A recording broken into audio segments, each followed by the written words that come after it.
bass in your face.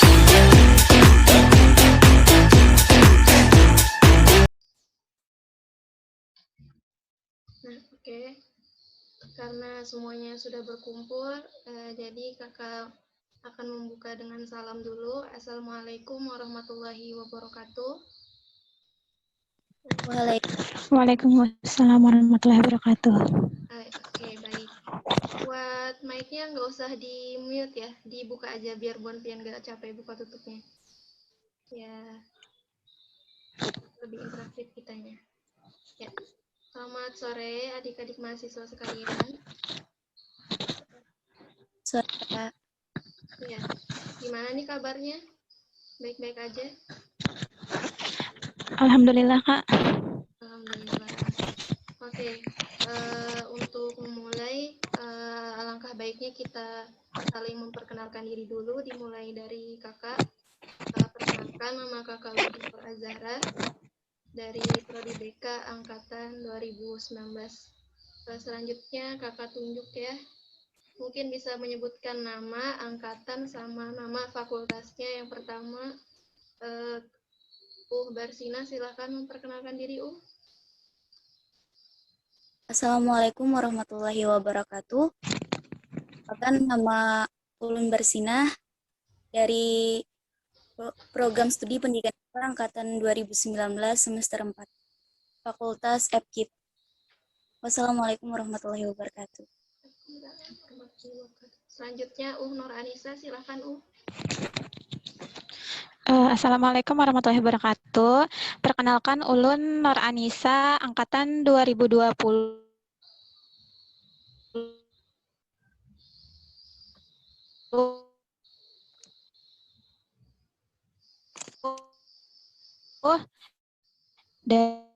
Dari Prodi IPG.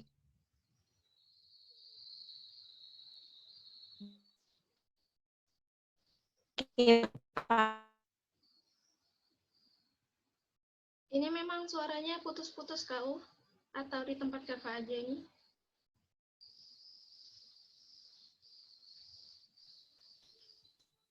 Halo?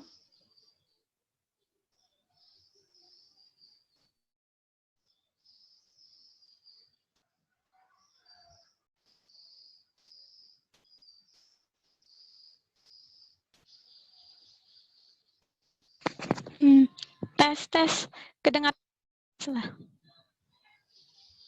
Ya, kedengaran? Ulangi, Kakak. Iya. Tadi sempat terputus kayaknya ya.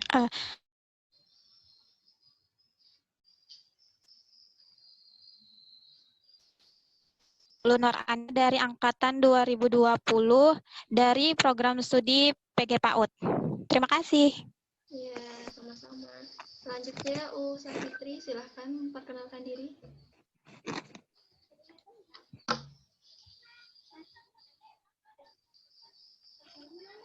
Halo Kakak. Iya, Safitri. Perkenalkan, Ulun Sapitri dari Pendidikan Ekonomi Angkatan 2020, Fakultas FKIP. Oke, baik. Selanjutnya yang terakhir ada Elisa, silahkan Nama Ulun Elisa Natalia Putri, Angkatan 2020 dari Fakultas Ekonomi dan Bisnis, Program Studi ISP. Oke, baik. Kita sudah memperkenalkan diri, rata-rata mahasiswa baru semua ya. Jadi, kan kita tadi sudah saling memperkenalkan diri, tujuannya supaya bimbingan kelompok pada hari ini berjalan lebih lancar. Jadi, alangkah lebih baiknya jika kita saling memperkenalkan diri terlebih dahulu. Pertama-tama, kakak mau menanyakan dulu ke Bu Hanpian, apakah sebelumnya sudah pernah mengikuti bimbingan kelompok dulu waktu SMA sama guru BK-nya, apakah sudah pernah? Ulun belum, Kak. Oh iya, yang lain sudah atau belum? Kak. Belum. Kak. Belum, Kak. Rata-rata belum berarti ya?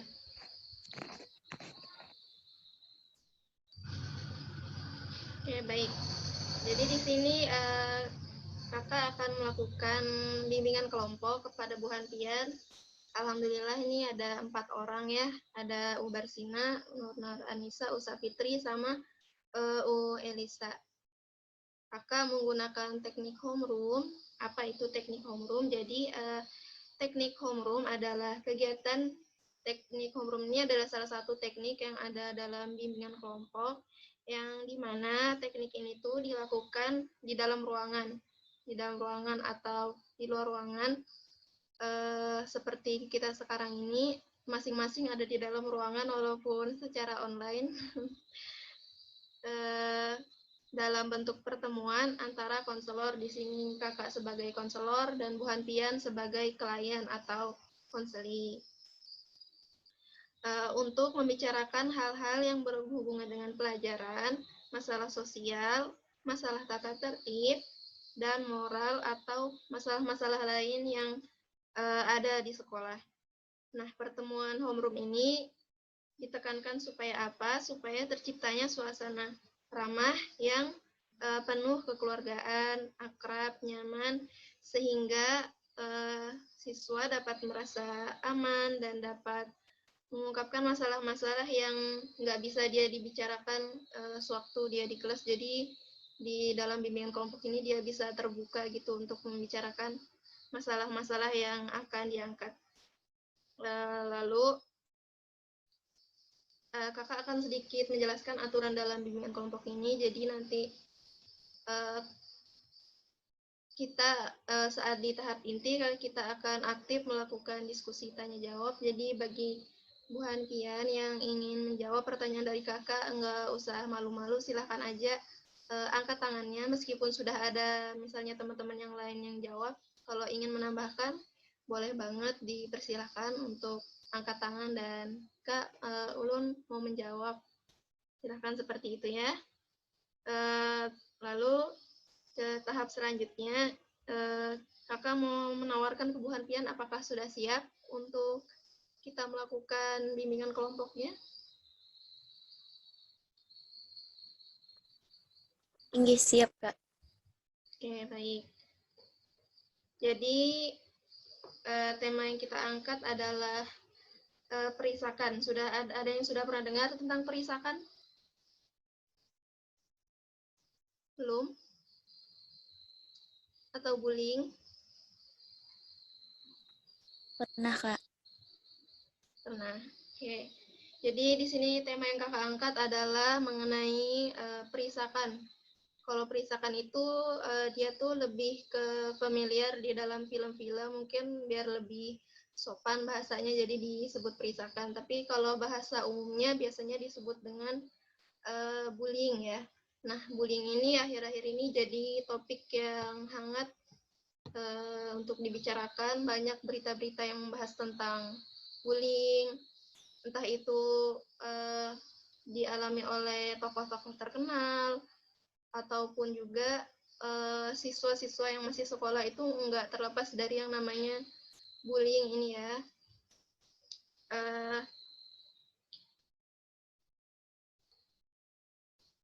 Kakak punya sedikit pertanyaan, tapi bisa Bu Hantian kembangkan dengan jawaban-jawaban dari Bu Hantian. Yang pertama, Bu Hantian ada yang tahu jenis-jenis bullying itu ada apa aja?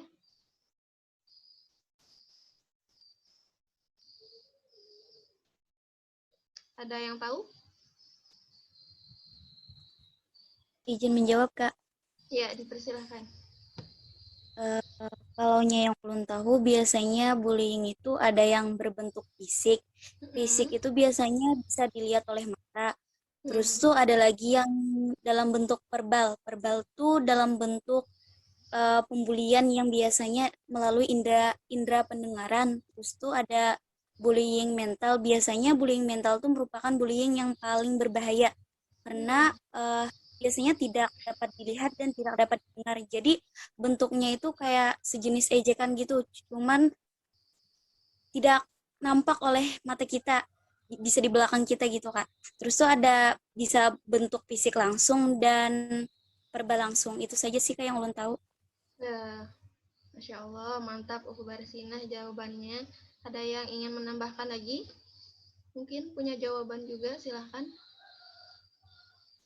Tidak ada? Ya, sepertinya tidak ada ya. Betul sekali jawaban dari Barsinah tadi, bullying itu ada yang menyerang secara fisik langsung ke orangnya. Itu biasanya disebut dengan bullying nonverbal ya. Jadinya kita langsung mengenai fisik dari si korban. Ada juga bullying verbal. Kalau bullying verbal pasti udah pada tahu kan ya. Seperti misalnya si korban ini punya kekurangan di fisiknya, terus kita terus-terusan menghina dia, misalnya dia tuh terlalu kurus atau terlalu gemuk atau kulitnya terlalu gelap, pokoknya kita menghina apa yang ada dalam dirinya, dan itu bisa saja kita mengajak teman-teman kita yang lain untuk sama-sama membuli dia gitu. Ya, itu yang pertama. Terus yang kedua yang kakak ingin tanyakan, kira-kira nih menurut Bu Hantian, faktor-faktor yang menyebabkan seseorang jadi pembuli itu apa? Ada yang mau jawab?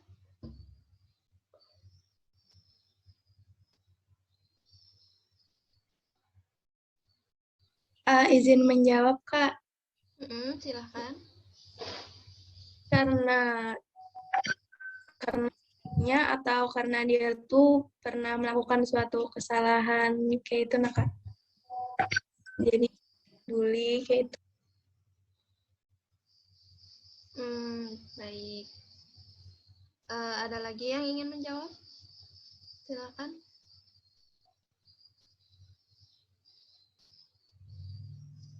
Nggak usah malu-malu ya sama kakak, kita udah saling kenal. Silakan aja kalau mau jawab. Ya, silakan. Jadi kalau yang belum tahu dan sering lewat yang sering kita lihat, biasanya bullying itu penyebabnya bisa dari media sosial, karena kan sekarang zamannya teknologi. Jadi media sosial itu merupakan alat yang paling banyak menimbulkan bullying. Banyak anak-anak kecil yang bermedia sosial padahal kan belum masuk pada usia mereka.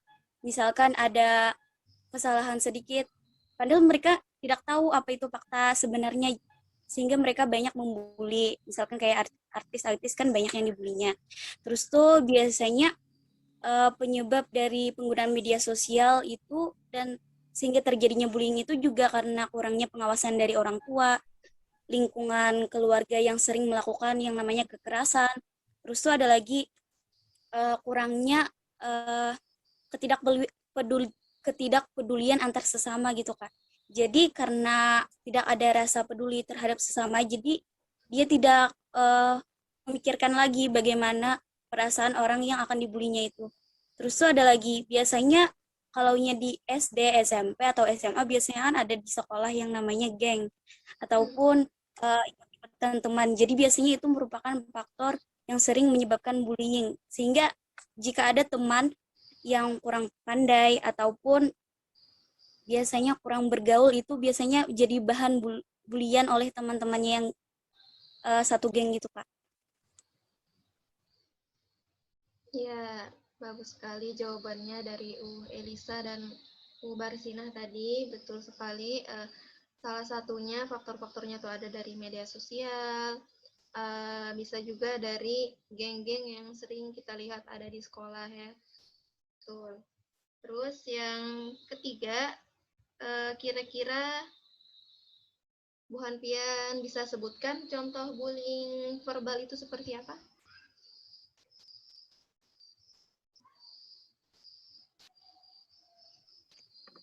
Ulun Kak izin menjawab. Ya, silakan Ufi. Seperti menghina, memaki, memberi julukan, si gendut, si kurus, dan lainnya.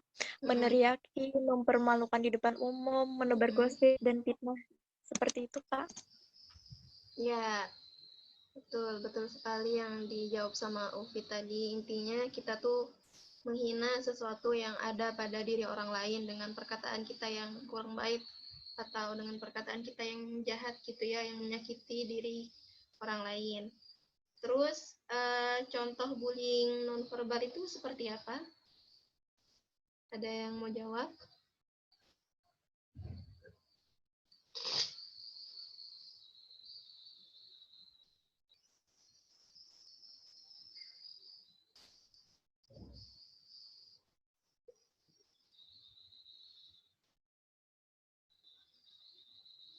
Nggak ada? Contoh dari bullying nonverbal? Izin menjawab, Kak. Silahkan. Kalau yang nonverbal itu kan biasanya berupa kontak fisik langsung, biasanya bentuk kayak mengejek, mengucilkan seseorang, sama lebih berbahaya biasanya mengancam lewat media sosial gitu, Kak. Ya, itu bullying nonverbal. Kalau tadi yang dijawab sama Ufit, bullying verbal seperti menghina atau mengejek kekurangan yang ada pada diri orang lain. Nah, kalau bullying verbal itu contohnya yang paling nyata bisa kita lihat, kita menghindari, misalnya mengucilkan teman kita yang kita anggap, dia tuh cupu, dia tuh enggak keren, atau enggak gaul, atau enggak hits. Jadinya kita tinggalin dia gitu aja. Atau yang paling ekstrim nih, misalnya kita kesel sama dia. Nah, kita melakukan kekerasan fisik gitu ya. Bisa kita yang paling ekstrim mungkin kalau perempuan jambak-jambakan gitu ya. Nggak tahu salahnya tuh apa dari si korban, main jambak-jambak aja gitu. Atau misalnya kita kunci dia di dalam WC, atau waktu lagi belajar kita lemparin dia pakai sampah, pakai pulpen, pakai kertas, asal nggak pakai sepatu aja ya, soalnya itu keras dan sakit. Ya, nggak ada yang salah jawaban dari Bu Hanpian, cuma kurang pas aja. Ya, terus nah ini pertanyaannya agak sedikit sensitif, kalau mau dijawab silahkan, kalau nggak mau dijawab juga nggak apa-apa. Di antara Bu Hanpian, kira-kira adakah yang pernah jadi korban bully, baik bully verbal maupun bully nonverbal? Silahkan aja, terbuka sama kakak.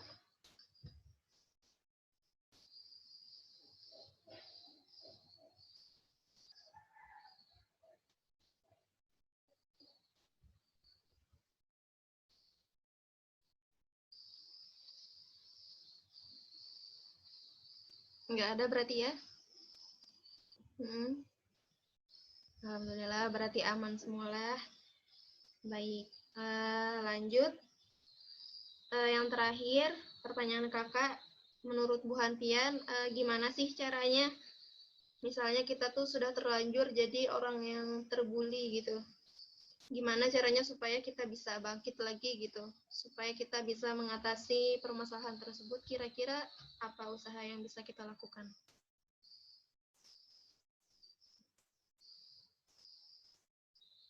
Ada yang mau jawab?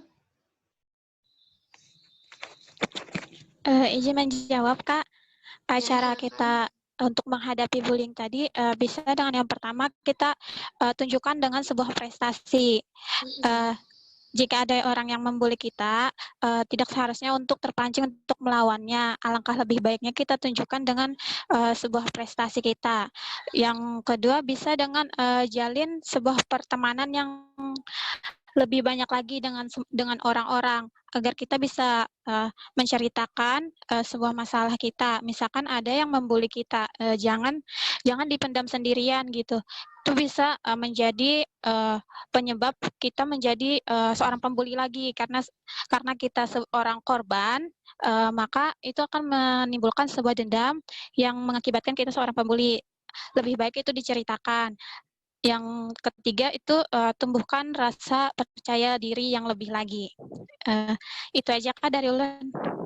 Baik, bagus sekali jawaban dari Nur Anissa.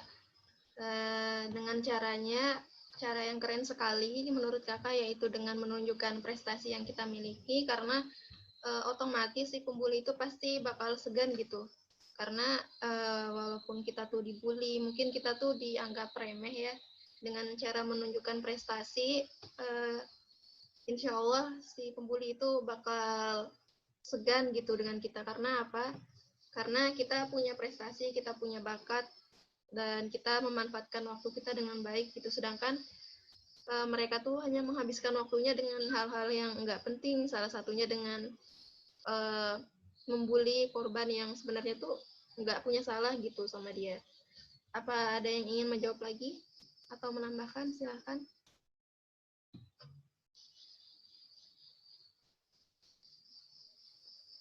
Izin menambahkan, Kak.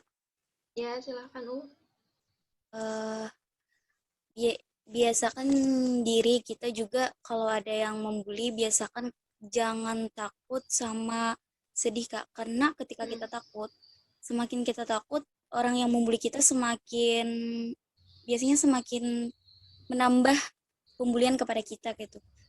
Terus tuh misalkan pembulian yang dilakukan oleh orang tersebut sudah mencapai batas yang tidak masuk akal, itu tuh alangkah baiknya dilaporkan kepada pihak yang sudah harus menangani masalah tersebut. Karena pembulian itu semakin berlanjut, apabila semakin berlanjut, bisa jadi menyebabkan yang namanya kematian. Karena bisa jadi orang yang dibully itu stres gitu, Kak. Ya, bagus sekali jawabannya dari Barsinah. Jadi intinya kita nggak boleh diem aja ya. Kalau sudah jadi korban bullying, kita tuh harus speak up, kita harus melaporkan ke pihak-pihak yang lebih bertanggung jawab supaya bisa membantu kita untuk mengatasi masalah kita tersebut. Soalnya kalau dipendam sendirian mungkin ada kemungkinan kita depresi karena terus-menerus dipendam, jadinya stres dan akhirnya muncullah keinginan buat mengakhiri hidup atau bunuh diri.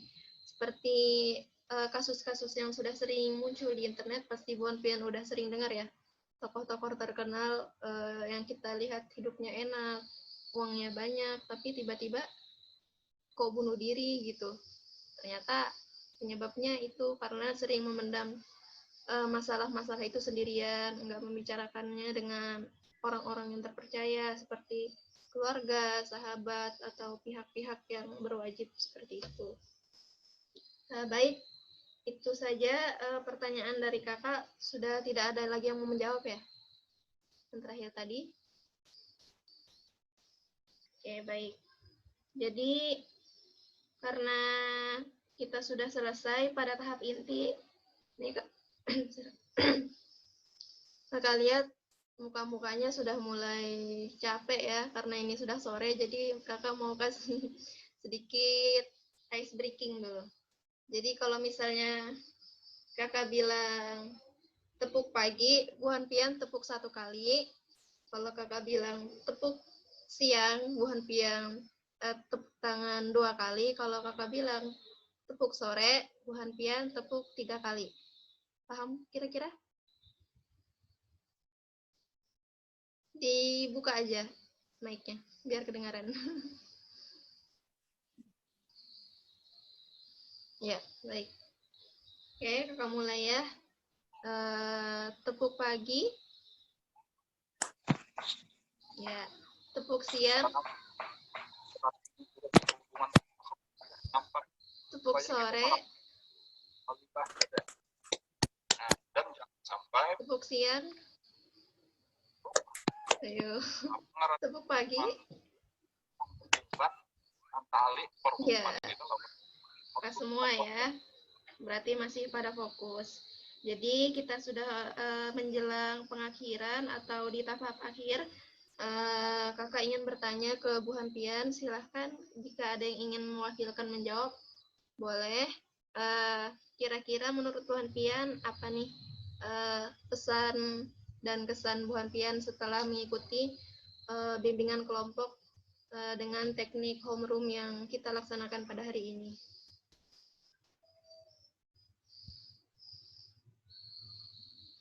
Ada yang mau menjawab? Silakan. Tak usah malu-malu.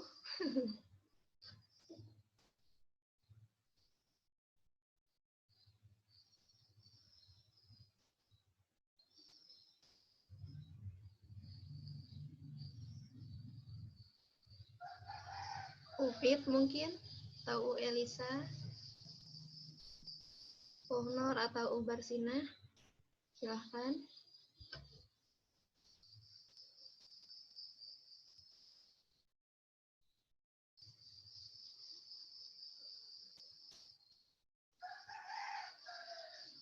Ubarsina kelihatannya mau menjawab ya, tapi malu-malu.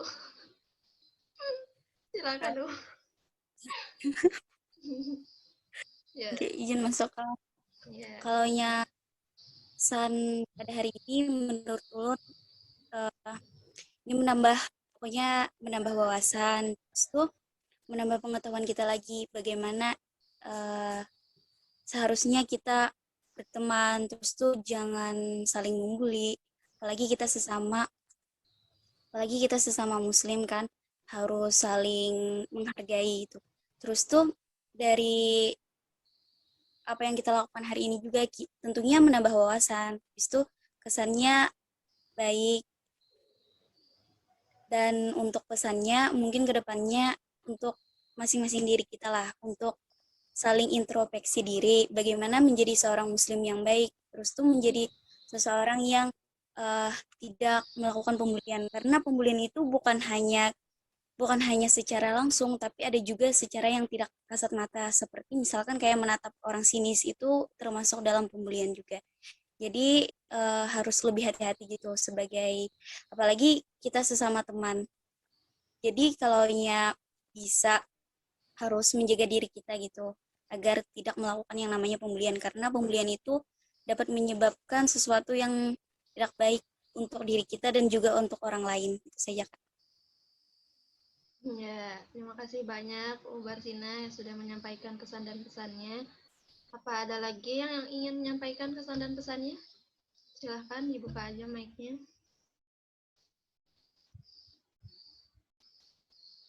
Tidak ada lagi? Oke, kalau tidak ada lagi, kakak ingin menyampaikan kesan dan pesan kakak. Karena ini perdana ya kakak dalam praktek untuk melaksanakan bimbingan kelompok dengan Bu Hanpian. Kalau kesan kakak rasanya apa ya?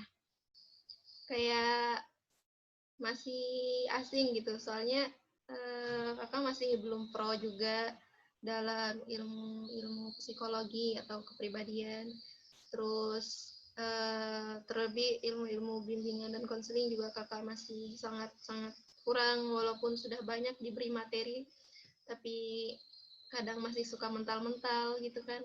Jadi hanya bisa semampu kakak, hanya bisa seperti ini untuk melakukan bimbingan ke Wan Pian, apalagi umur kita nggak beda-beda jauh ya. Di sini ada yang angkatan 19, ada yang angkatan 20.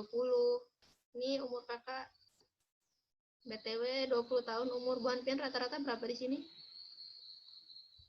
Kalau boleh tahu. Sama 20. Oh, kita seumuran ya. Masih 18, Kak. Masya Allah, masih dedek. Masih dedek gemes, Elisa.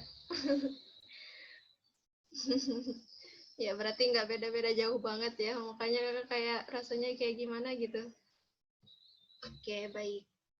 Karena kita sudah sampai di tahap pengakhiran, kakak mau mengucapkan terima kasih banyak ke Bu Hanpian yang sudah mau meluangkan waktunya.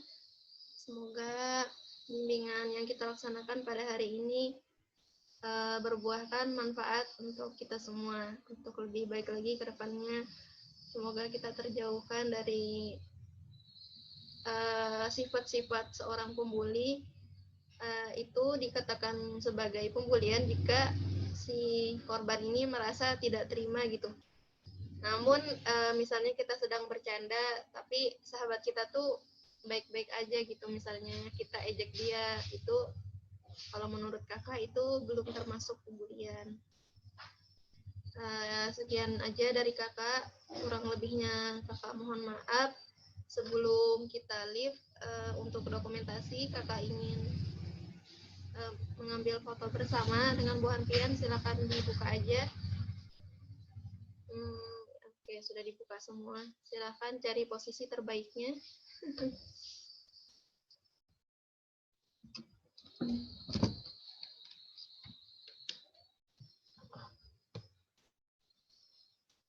Oke, baik.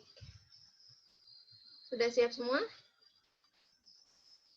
Oke, kita hitung ya. 1, 2, 3.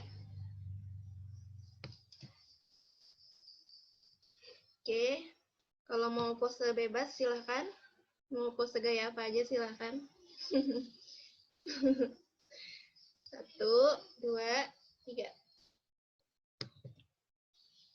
Lagi, sekali lagi. 1, 2, 3. Ya, baik. Alhamdulillah kita sudah selesai untuk mengadakan bimbingan kelompok pada hari ini. Terima kasih banyak kepada Bu Honpian yang udah mau luangkan waktunya. Walaupun kakak dadakan mintanya tadi. Maaf banget ya. Untuk yang mau live, kakak persilahkan. Terima kasih banyak ya. Terima kasih banyak, Kak. Izin live. Ya, silahkan. Terima kasih, Kakak. Ya,